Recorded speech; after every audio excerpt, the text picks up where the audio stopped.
はい、というわけで皆さんこんにちは。アニメラグナクリムゾン放送直前緊急配信番組狩人の夜明け始まりました。始まりましたよ。はい、というわけでこの番組の進行役を務めさせていただきますラグナクリムゾン主人公ラグナ役の小林千秋と、そしてクリムゾン役の村瀬歩です。よろしくお願いします。よろしくお願いします。はい、というわけでいよいよですね、アニメラグナクリムゾンが9月30日の土曜日からスタートします。始まりますね。いや、いよいよですね。そんなラグナクリムゾンのね、魅力や楽しむポイントなんかを改めて紹介していきたいと思いますが、そんなわけでちょっとどんな、まずそもそもラグナクリムゾンってアニメなのみたいな話からしていきたいですけど、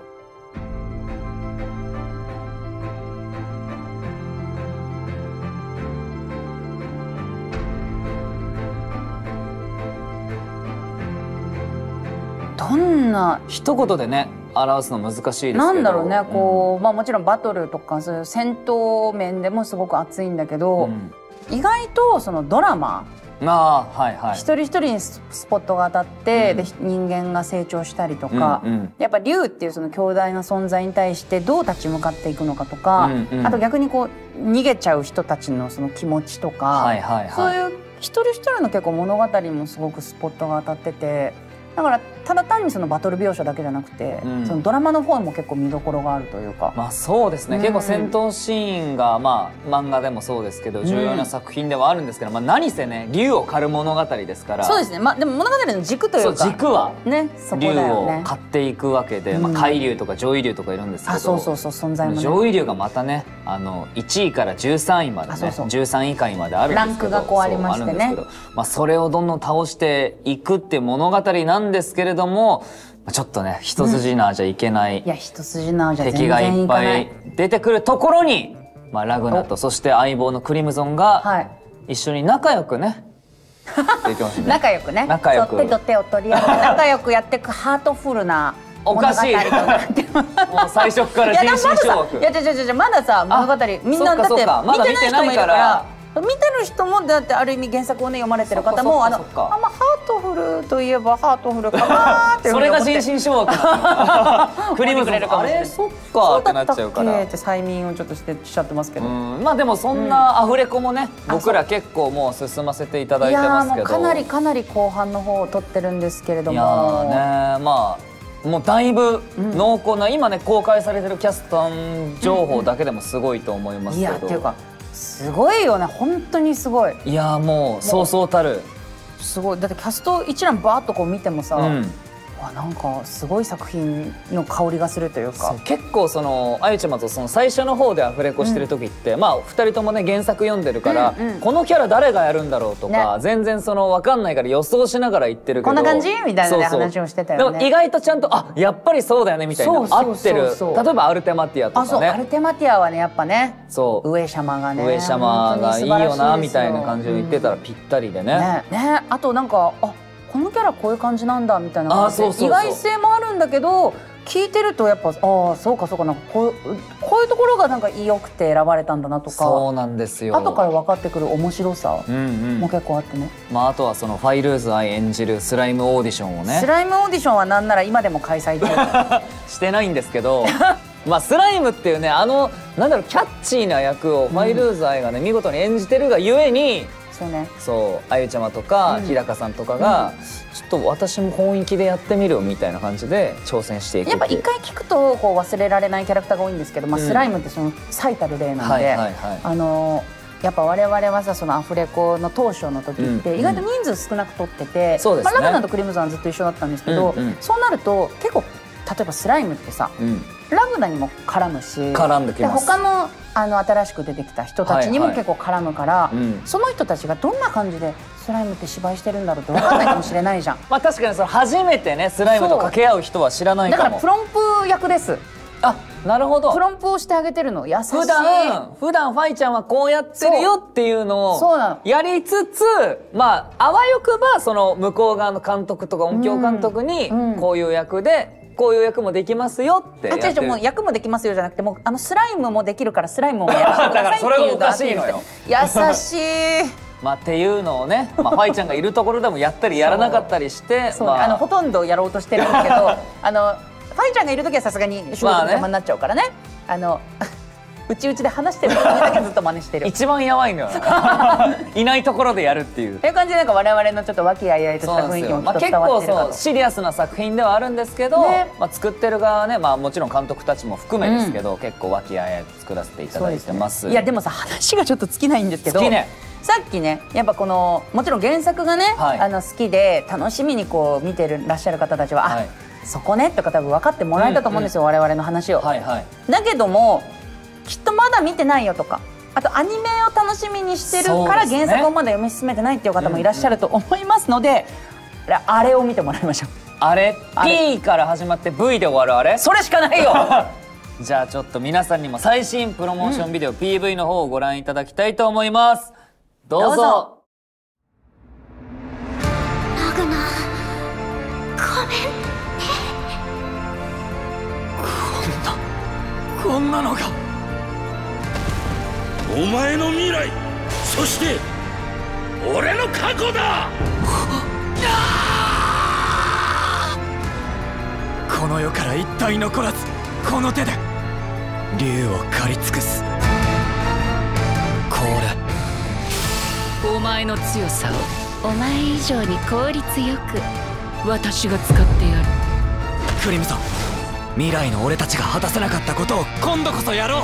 あなたが私たちの敵なのですね。すでに計画は発動しています。世界を制しなさい。失うばかりの人生、それでも戦い続ける。限界の限界の限界のその先の強さへ。涙さえもいてついた迷い記憶を数える日々が来ないように。神よ、枯れ血の一滴たりとも残すな。俺がお前たちに望むことは死だけだ。消えてなくなれ。血族に対する侮辱は許さない。いいね、しびれる状況だ。自己紹介は必要なかろう。わらわじゃ。大丈夫、僕は死なない。行ってくるね。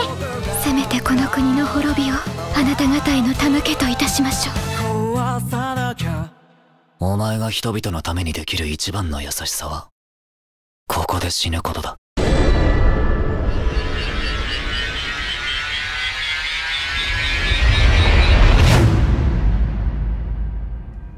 今度はやり遂げてみせる。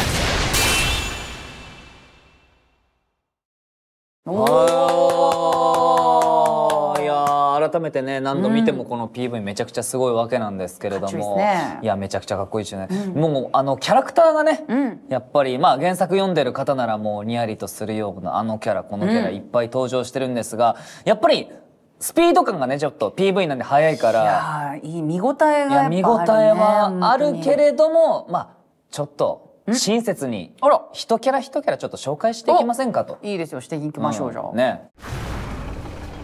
じゃあまず改めて僕が演じる主人公のラグナからちょっと紹介していきたいと思います。ラグナはですね、狩人の少年なんですけれども、まあ正直最初弱っちいです。ああ、そうなんだ。そうなんですよ。なんかでも PV とかいろいろ見るとさめちゃくちゃねかっこよかったですね。めっちゃ強いじゃん。なんか無双してんじゃん。そうですよ。もうだからでも一番最初はもうヘナチョコ。ヘナチョコなんだ。その状態でもしゾン様に会ってももう素通り。多分何にもアウトオブ眼中っていう感じなんだろうね。何にも思わないかもしれないぐらいのまあ本当に平均以下ぐらいのキャラクターなんですけれども、ちょっとそんなラグナがとある日を境にちょっと急激に強くなり、ただねその急にそのめちゃくちゃ強い力を持ったからといって精神力までが大人になっているとは限らないというわけで、ね、また別の話だね。そうなんですよ。そういったちょっとそのギャップというか、あと成長ですねを楽しんでいただきたいというところで、結構主人公にしては割とコミュ障そうだねなところが目立つんですけれども、それを補ってあまりある戦闘力だったりっていうのがちょっと見どころとなりますので、ぜひ引き続き見ていただきたいな、見守っていただきたいなといったキャラクターなんですが、じゃあ続きまして村瀬さん演じるクリムゾン。クリムゾンは、一言で言うと本当に悪いあれ味方サイドの、いや味方サイドのはずなのに本当に悪くて、で最初にいやなんか悪ぶってるけど、結構味方してくれてるのかなってちょっと思わせるような感じの、でもやっぱカリスマ性もあるし、こうラグナに心強い味方ができたなとみんなが思ってるところさえももう人心掌握でもうなんかこいつとんでもないなってだんだんどんどん分かっていく、本当に底知れない悪だから見てる人があれやっぱクリムゾンにもいいとこあるんだって思わせるのがすごいですよね。いやすごいよね本当に。だからそこがある意味こうアニメーションならではのこの手法でどういうふうに表現されるのかっていうところの楽しみなポイントでもあり、あとはなんかその最強の力を持ってるんだけどそれをなんかうまくまだ使えてない、そう精神力の方でっていうのをやっぱ新しいおもちゃが手に入って目的はラグナと一緒で全ての竜を滅ぼしたいっていうところで、その目的のもとで2人でじゃあ同盟というかじゃあ一緒にこう誓いを立てて。最後にはじゃあクリムゾンも竜なんでだから自分を殺せという誓いを立ててる中でちょっと不思議なね。そうなんですよ。だからなんかたまにこの質問で、ラグナーとクリムゾンの関係性って一言で表すと何ですかって言われると、いや一言で表せないよね。でも本当に目的が合致してる、利害関係が一致してるだけというか、友達でも親友でも兄弟でもないしね。敵の敵だから味方みたいな、そういう感じが一番近いかもね。近いかもしれないです。でもこれのねこの関係性がどうなっていくのかとか、そこもねとても見どころになっております。ちょっとここら辺ねちょっと語れないところ多いんですが、よろしくお願いします。よろしくお願いします。はい、じゃあその他のキャラクターも少し紹介していきたいと思います。じゃあまずは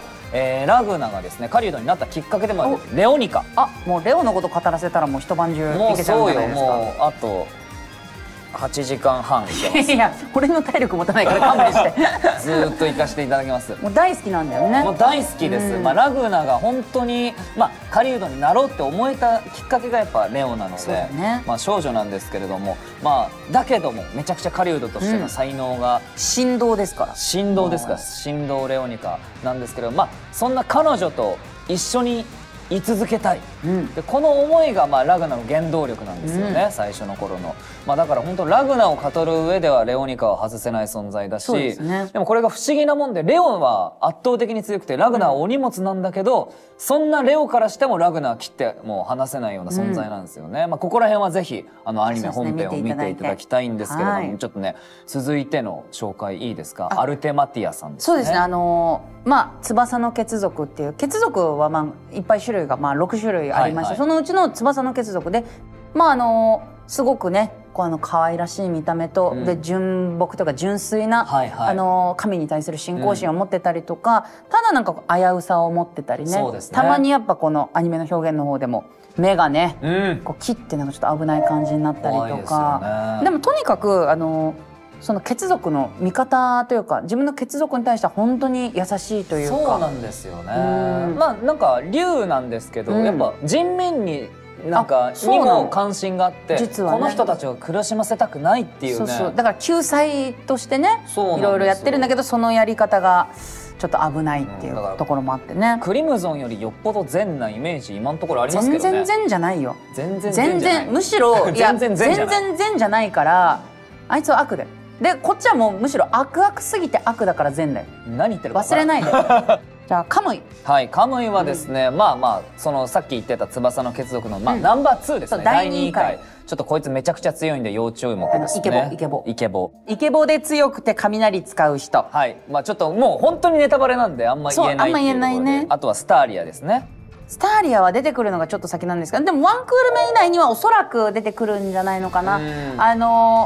この作品って本当にいろんな女性キャラだったりとか、クリムゾンとかちょっと性別がわからないキャラだったり、いろんな人出てくるんですけど、その中で最もヒロインしてるであろう。そうですね。いやレオはどうなんだって言われるとあれなんですけどスターリアがやっぱこういろんな表情を見せてくれるわけです。基本的には本当にピシッとしてて、で我が道を行って強い姫っていう感じなんですけど、ここもね出てきてからねまた物語が一段と面白くなるキャラなので、スターリア深掘りしたいところなんですが、またちょっとねいろいろ言いたいという。じゃあもう一人ぐらいちょっとメインキャラを。じゃあ一応言わせていただけますか。僕でいいんですか。スライム先輩ですね。あれこのクソ人間どもが。これこれじゃねえのよ。こんな感じのキャラです。すぐ出てきます。そうですね。スライム先輩、ラグナとクリムゾンとねよく会話をする。そうなんですよ。クリムゾンのしもべなんだけど、ラグナともよくねコミュニケーションを取るしもべというか、でもとても可愛らしいのでね、この作品の癒し担当です。そうですね、みんな真似してください。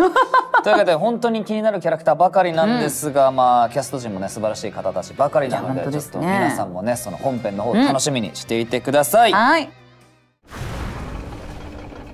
さてここまでいろいろとテレビアニメ「ラグナ・クリムゾン」の魅力を伝えてきたんですが、なんと原作者の小林大樹先生からこの番組宛てに僕たち2人に質問が届いております。おー、すごい。先生ありがとうございます。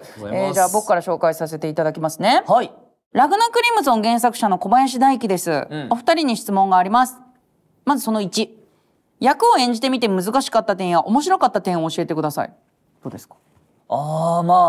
演じてみて難しかった。でもね、ラグナはねずっと難しいですね。いやそうね。なんか、やっぱそのラグナ自身がその体当たりで今生きてそのまま喋ってる言葉と、もちろんその勢いっていうのを生かしつつ、でもその分かってない部分、そのまだその知識としては分かるんだけれども、大人のラグナの、見たものをそのまま思って言ってるだけだから、そのアンバランスさっていうか、そこの表現がすごく難しいんですよね。全部が全部自分の感情だけじゃないというか、そうだね、実感伴ってないんだけど知ってるみたいなね。そうなんですよ。だからその暴走具合も入れたいし、でもかといってその入れすぎてもそのちょっとまた違うしっていうニュアンスがね、結構難しくて、苦労することは多かったですね。だからずっと苦労してます。難しいです。それも後半になってくるとね、ちょっとね、またラグナ自身も成長してきて変わるところもね。そうですね。で逆に面白いのはやっぱりそのやっぱコントロール効かない部分、それこそクリムゾンがね、そのラグナがうまく制御できないって言ってますけど、やっぱ僕もどちらかというとラグナを演じてるんだけど、演じようとする時はクリムゾン側というか、コントロールしようと思ってラグナをこうやるわけなんですけど、でもその通りに言ってくれなかったりとか、その僕の思い描いてる感情の流れ通りの起伏にならないというか、いろんな、だってね、それこそさっき言ってたその、知ってるんだけどでも感じたことがないとかもそうだし、あと結構激高するじゃない。結構こっちの体もさアンコントローラブルになるよね。そうなんですよ。だから僕としてはその演じてく延長線上で、こんなことあったからこんぐらい怒れるなってできるんですけど、僕は演じてない部分でラグナはめちゃくちゃ怒ってるから、そこら辺は自分のイマジネーションでやらなきゃいけなかったりとか、あとはここでこんなに一気に切れるんだとかね、起伏の激しさとかがあるんで、そういったところが面白かったり難しかったりしますけれども、どうでしょうかクリムゾン。難しかった点は朝の現場なんですよ。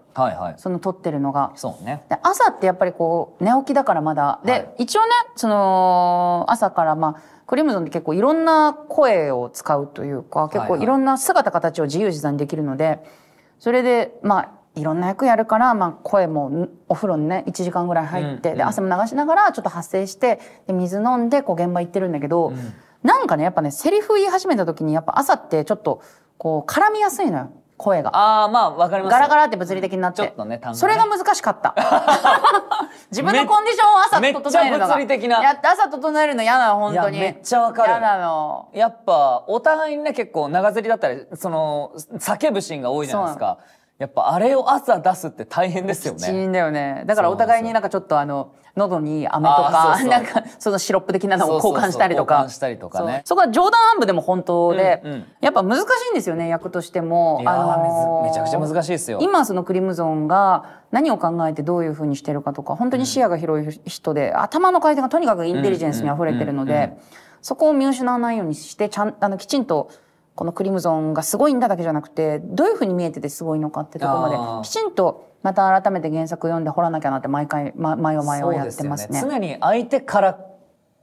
ベストの自分の見え方っていうのを分かってるから、でそれをクリムゾンは瞬時にやってるから、考えてる暇がないというか。面白かったのはやっぱ、同時にそこも面白いところでもあって、それでこう自分で結構入念に準備してってこうやった時に思ってもなかったような感じのそのポンってラグナの一言だったりとか他の人の一言があって、それによって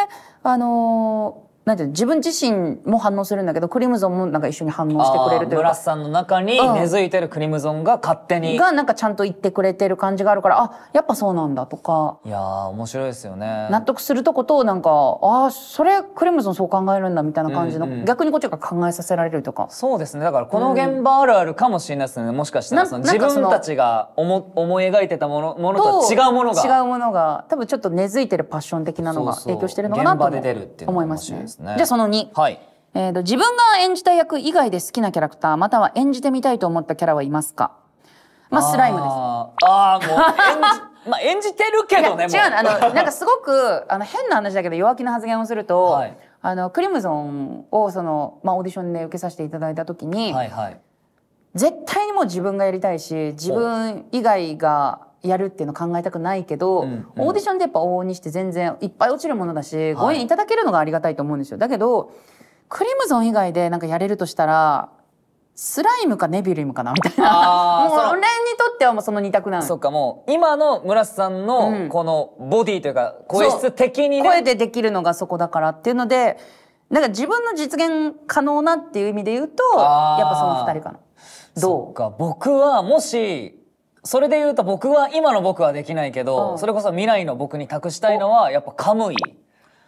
カムイは憧れあるよね。カムイはね憧れるし好きなキャラクターでもあるんですよね。そうね、鮮烈でね。さっきね本当に何も言えないキャラクターだからちょこっと言いましたけど、とにかくもう一言で言ったら強いんですよ。強い、最強。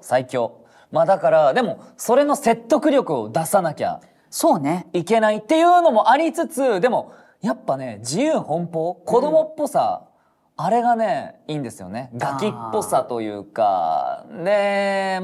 僕らとはまた違うちょっとねその竜側の関係性とかもエモかったりして、いいとこ取りすんのよあいつ。なんかね、実はカムイが一番いろんなことを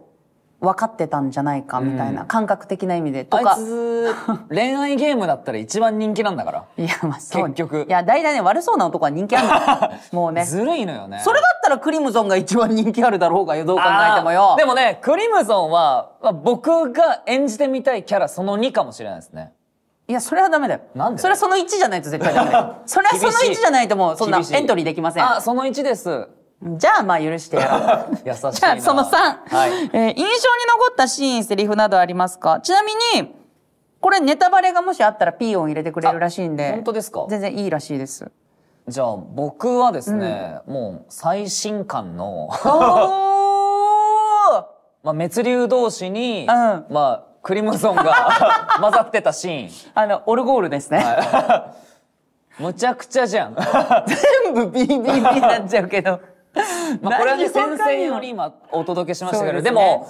やっぱりこれ何回も上映会の時も言いましたけど、やっぱりこの一巻の時にこのラグナ・クリムゾンって出る演出が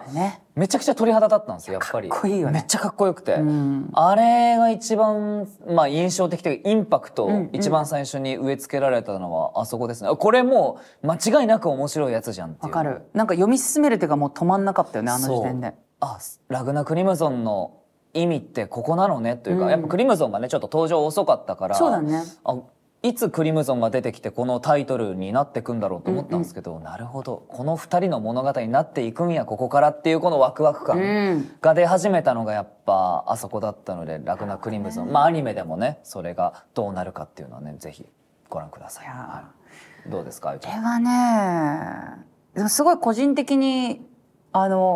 この話してよかったって思ったことがあって、そういう意味ですごい印象に残ってるんだけど、だいぶ先の話でクリムゾンが愛についてなんかちょっと語ってるシーンがあって、これ何なんだろうと思って全然自分の中に役をこう入れるというかさ、情報を入れ込んだ上でも自分で全然わからないから、これはでもきっとクリムゾンの核なんだろうなと思って、何かしら秘密にしてるけど大事なところなんだっていうふうに思って、先生と帰り道で一緒になったことがあって先生に「クリムゾンにとっての愛って何なんですか?」って聞いた時にそれは内容はちょっと答えられないんだけど、めちゃくちゃ自分が「おっ!」って思うもうクリティカルな答えを言われて、それはなんかあんまりクリムゾン自身はもう捨ててるって、もうだからそこはもう答えが出てて、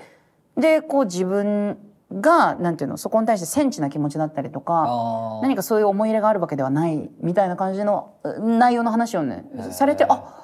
そっか、もう覚悟が決まってるんだというか、だからなんかいろんなこと楽しめるし、なるほどね。でそれをかなり序盤の時に先生から聞けてたから、よりこう一層自分の中の一個芯が固まった状態で、ね、芯がより固まって、まあほとんどピース埋まってたんだけど、最後のなんかこのカチッっていう感じが、なるほどね、はっと思って。それは印象に残ってますね。ラグナどっちかっていうとここから集めていってるから。そうなの。いやまさにまさに。パーツをどんどんここから集めて、それこそね、さっき村さんが言ってた愛だったりもだんだん知っていく。そうだね。漠然と分かっていたものが。いや面白い。2人の代がやっぱ面白いんだよね。そうなんですよ。っていうところで。いやー本当に小林先生ありがとうございました。満足してもらえたかな。どうかな。はい、小林先生から質問答えていったんですが、なんとですね、続きまして今回オープニング曲「ロア」を歌ううるまサウンドジャンクションさんからですね、ビデオメッセージをいただいております。あら、ありがとうございます。ありがとうございます。というわけで皆さんぜひこちらをご覧ください。小林千秋さん、村瀬歩さん、そしてこのコンテンツをご覧の皆さん、こんにちは。ラグナクリムゾンのオープニングテーマを担当いたしますうるまサウンドジャンクションです。まずはこの「ロア」というタイトルなんですけれども、方向だったりとか叫びとかっていう意味があるんですけれども、やっぱりドラゴンの叫びを皆さんやっぱり彷彿とさせると思うんですけれども、いろんな人がこういった心の中にですね、苦しみだとか快楽だとかいうものを持って、この方向というものをみんなが持っているというイメージがやっぱり根底にあったので、このタイトルにさせていただきました。急に強大な力を手に入れたラグナの葛藤だったりですとか、クリムゾンのあと本当に何を考えているかわからない、謎の狡猾さというものを本当に楽曲に盛り込んで、作詞にも盛り込んだ形になっているので、その辺も含めて、皆様楽しんでいただけたら幸いでございます。小林千秋さんと村瀬歩さんはですね、本当に昔から大ファンでございました。このような形で、一緒にお仕事ができることを本当大変光栄に思います。僕たちもですね、原作を見て、この楽曲制作に、取り組んだ身でありますので、このアニメ一緒に楽しんでいこうというふうに思っておりますので、ぜひこのラグナクリムゾン皆さんで僕たちで、一緒に盛り上げていきましょう。以上、うるまサウンドジャンクションでした。いやありがとうございます。いや、うるまさんめちゃくちゃ嬉しいことも、ね、たくさん言ってくれて、ファンだってそこかいまあね、僕らのことも言ってくれましたし、ラグナクリムゾンにね、すごいめちゃくちゃ愛を持って、最新刊まで読んでいただいて、そうやってくれてるみたいでも PV でかかった時点で超かっこよかったから、うるまさんのサウンドとても素敵で、我々もね全然収録中に聴かせていただいたので、オープンエンドのところにね曲が入って、それ聞いた時にかっこいいっていうふうに盛り上がりましたよ。インスピレーション湧きますよね。めちゃくちゃ湧く。方向というかロアね、曲名もかっこいい。いやあなたもいいな。そうなんですよ。これが本当になんか心の叫びっていうところで、村瀬さんがねこの配送とかというかね、逃げる人たちもっていうのを最初の方に言ってましたけど、やっぱそういう人たちの叫びもね、竜だけじゃなくっていうところで本当に深い楽曲となっておりますので、ぜひ楽しみにしていてください。ありがとうございます。ありがとうございます。そしてさらにここ、さらになんとですね、エンディング曲輪郭を歌う小林渡さんからもビデオメッセージいただいております。豪華ですね。なのでぜひ皆さんこちらもご覧ください。どうぞ。小林千秋さん、村瀬歩さん、そしてこのコンテンツをご覧の皆さん、こんにちは。ラグナクリムゾンのエンディングテーマを担当させていただくことになりましたシンガーソングライターの小林渡です。よろしくお願いします。今回の「鱗に角」と書いて「輪郭」という楽曲なんでございますけれども、原作を読ませていただいた段階で、これはもう4分の3だなと、4分の3拍子でいくっきゃねえと。思いまして、もう全面的にずっともう4分の3でダッダッダッダッダッダッっていう続くような感じにしまして、でアレンジャーさん横山勝さんにもね、非常にちょっと民族チックな感じにしていただきまして、ちょっとエンディングらしいような楽曲になったんじゃないかなと思っております。僕もね漫画好きな人間の一人として普通に原作は楽しく読ませていただきつつ、エンディングを書かせていただく、要はちょっとだけ身内の立場になった上で原作を読ませていただいた上でこう動いてるキャラクターたちを見ると、なんでしょうね、感動しますよね、普通にねこれは面白いなんかかっこいいアニメになるんじゃないかなと今から非常に楽しみでございますので、それと小林千秋さんね、同じ小林ですね。これですよ、今回もう原作者さんも小林先生でラグナ役小林千秋さん、そして私小林私ということで、もうこれは何かのもう定めなんじゃないかなと思いながらもうやらせていただきましたしね。そして村瀬歩さん、僕が村瀬だったら同じ名字ってことで、これはもう非常に運命を感じざるを得ない、これはもう非常にね、こうなることがもう決まってたみたいな、そんな感じがしますけれどもね。なんでしょうね、嫌わないでくださいね。僕のことは嫌いになってもね、もう皆まで言わないですけど。ということでね、ラグナクリムゾンを、普段から楽しんでいる読者の方々、僕の方が楽しんでるまでありますけどもね、僕が一番好きなのはクリムゾンですけど、次キメラも好きですけどね、キメラが動くところが非常に楽しみということでね、皆さんも、どんなキャラクターが動くのか、どういうストーリー展開になっていくのか、非常に楽しみに、一緒に待ちたいと思っておりますんで、よろしくお願いいたします。以上、エンディングを担当させていただきましたシンガーソングライターの小林私でした。癖強いや僕初めて会ってもないし見るけど絶対脊髄反射で喋ってるからいやでもありがとうございました村瀬渡さん、本当にありがとうございました。小林渡さんねあれ村瀬渡だって同じ名字だったらって言ってなかった？いや洗脳されてるまさか催眠調教の能力の持ち主。めちゃくちゃ真に受け取らないでくださいよ言ってたけどね。なんかすごいエンディングむちゃくちゃかっこいいんですよ。で4分の3のね拍もね、そう上映会の時もね言ってましたね。でも俺全然気づかなくて、やっぱ歌声もエモーショナルでさ、で我々ももちろんねオープニングのうるまさんもそうですし、小林さんからもすごいエネルギーもらってたんですけど、ちょっと今夢が崩れちょっと印象がびっくりしちゃった。